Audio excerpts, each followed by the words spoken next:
โอ้เฮ้ยกันเสียงตูดพวกพุทธังอันเดเราจุกันเที่ยงไง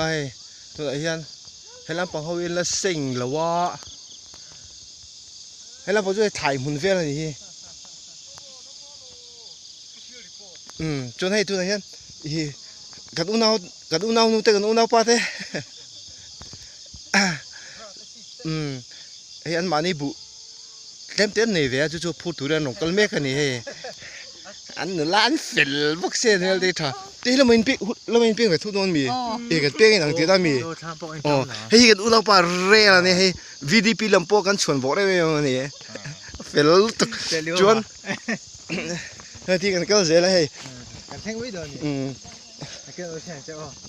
กันแท่งตัวนี้ให้อันถูแล้วนี่อ่ะให้เราไปให้ถ่ายมุนนี่ให้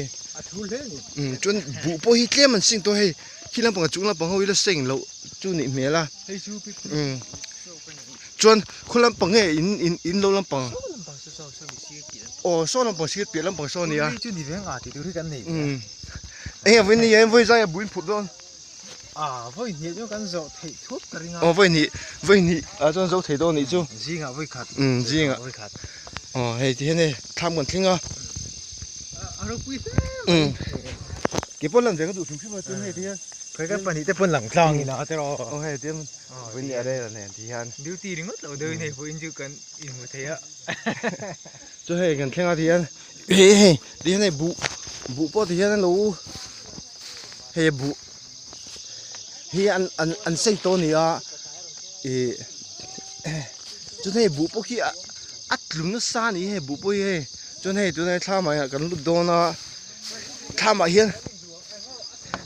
โอ้ยทำกันดูต้นชีนี่ทำช่วงถูเตงผมทำช่วงหินน้ำปังเฟลลุตุกเต้อันโลมันนี่โอ้ยที่ป้าเปิดนี่ใส่เมืองเรียมเรียโลเว้อันล้มหลุมเองไม่เล่าหลุมอ๋อจริงอ่ะเฮ้ยแค่วันนี้กันเราเที่ยงมาสับเปลือกมีอินเถามาเอ็มถูมาเวรเถามาเวรเฮ้ยกันดูกันหนุนลาเต็บปันนี่นี่ใส่มุดตัวเอ็มมุติขี้แต่เด็กรู้ชัดๆเลยเนี่ย